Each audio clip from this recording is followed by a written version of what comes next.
महाराज जी के चरणों में कोटि कोटि प्रणाम। महाराज जी एक दोहा पढ़ने के बाद हृदय स्वीकार नहीं कर पा रहा कि ढोल गवार शूद्र पशु नारी सकल ताड़ना के अधिकारी।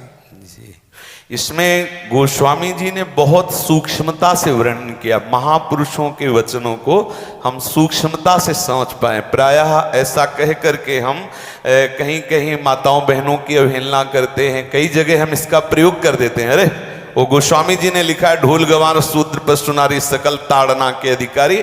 अब इसकी व्याख्या सूक्ष्मता से सुने और विचार पूर्वक। शास्त्रीय प्रमाण के अनुसार ढोल है ना, ढोल को ताड़ना चाहिए। ताड़ना मतलब उसको ठपाक चाहिए और बेताल नहीं। शास्त्र सिद्धांत के अनुसार, संगीत शास्त्र के अनुसार तभी वो राग प्रकट कर पाएगा, तभी वो बजेगा। ढोल को हाथ जोड़ के बोलो कि साहब आप बज जाएं, नहीं बजे, उसको ताड़ना चाहिए। अब ताड़ना शब्द चारों में एक जैसा नहीं लगेगा, शब्द एक ही है ताड़ना, लेकिन ताड़ना के अर्थ अलग अलग हैं। जैसे कनक है, एक ही शब्द है कनक, लेकिन कनक कनक ते 100 गुनी मादकता अधिकाय, वा खाए बोराए जग या पाए बोराए। बोले कनक ही शब्द है। जैसे ताड़ना शब्द का हम प्रयोग केवल वही समझे कि ताड़ना देना ही नहीं, उसका अर्थ अलग अलग है। जैसे कनक शब्द है, कनक को सोना भी कहते हैं और कनक को धतूरा भी कहते हैं। कनक को धतूरा भी कहते हैं। एक कनक है जिसके खाने से बावरा हो जाएगा और एक कनक है जिसके पाने से बावरा हो जाएगा। कनक शब्द एक ही है लेकिन दोनों का अर्थ अलग अलग हो गया। ऐसे ही ढोल में ताड़न का तात्पर्य है उसको पीटना, लेकिन वो शास्त्रीय संगीत के आधार पर उसको ताल देना। ताल देने से ही वो राग प्रकट करता है, आनंद की उमगन करता है, ना कि प्रार्थना करने से। समझ रहे?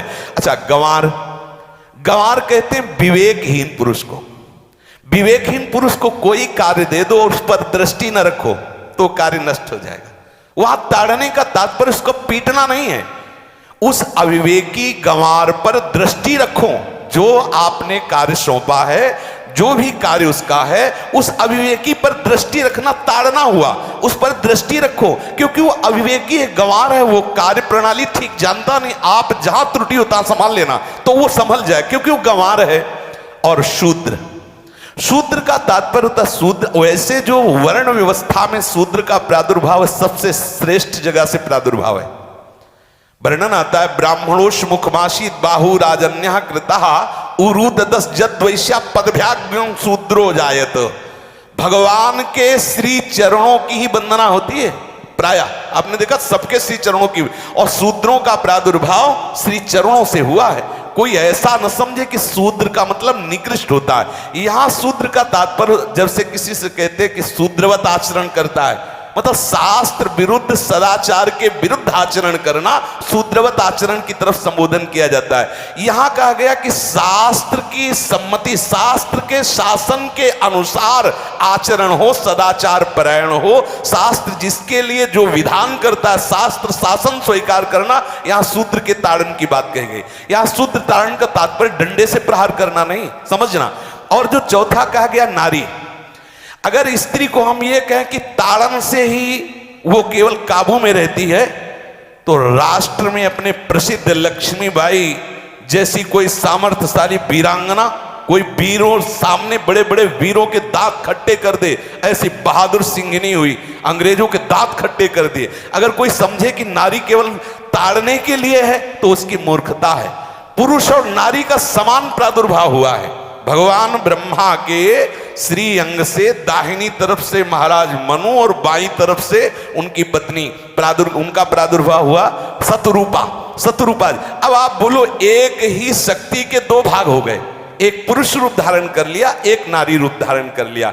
अब यहां विचार जो है कि उस नारी के ऊपर ताड़न शब्द का क्या प्रयोग है। जैसे आप मार्ग में चले जा रहे हैं और आपने दृष्टि चूक कर दी और नारी आपकी स्त्री पीछे चल रही, तो कोई हमला कर सकता है, क्योंकि वो रत्न है। 14 रत्नों में एक रत्न स्त्री रत्न भी है। स्त्री को रत्न कहा गया है। भगवान श्री राम जब वनवास में जा रहे हैं तो सिया जी को आगे नाव में जब चढ़ाना होता तो पहले सिया जी को चढ़ा, सीए चढ़ाई चढ़े रघुराई, पहले आगे। दृष्टि रखो, दृष्टि चूक गई तो रत्न है, यहां दृष्टि रखना। शासन मतलब उसकी पिटाई करना नहीं कि जैसे ढोल को पीटा जाता है ऐसे स्त्री को पीटा जाए, शूद्र को पीटा जाए तो गंवार को, यह व्याख्या नहीं है, यह मूर्खता है, इसे व्याख्या नहीं कहते। जैसे कनक शब्द के कई अर्थ होते हैं, ऐसे ही ताड़न शब्द का यहां अलग अलग प्रयोग है। स्त्री के ऊपर दृष्टि रखो। किस भाव की दृष्टि रखे? क्योंकि वो हमारे यहां रत्न की तरह है, कहीं कोई ऐसा ना हो कि कुदृष्टि वाला कोई उस पर हमला कर दे। पाणी ग्रहण संस्कार में रक्षा का भी सूत्र बताया जाता है कि आपको अभी ये समर्पित है, आप इसकी रक्षा करें। हमारे शास्त्रीय सिद्धांत में देखो, कभी भी स्त्री को अकेला छोड़ने का सिद्धांत नहीं पाया गया। अगर शास्त्रीय सिद्धांत, बच्ची है तो माता पिता के शासन, थोड़ी बड़ी हुई तो भाई आदि के बीच में, और बड़ी हुई तो पति के, और बड़ी हुई तो पुत्रों के, मतलब एक सानिध्य का, एक दृष्टि रखी गई है कि यदि आप अपनी दृष्टि में रखेंगे तो उसका अमंगल नहीं होगा, उसका हित नहीं होगा।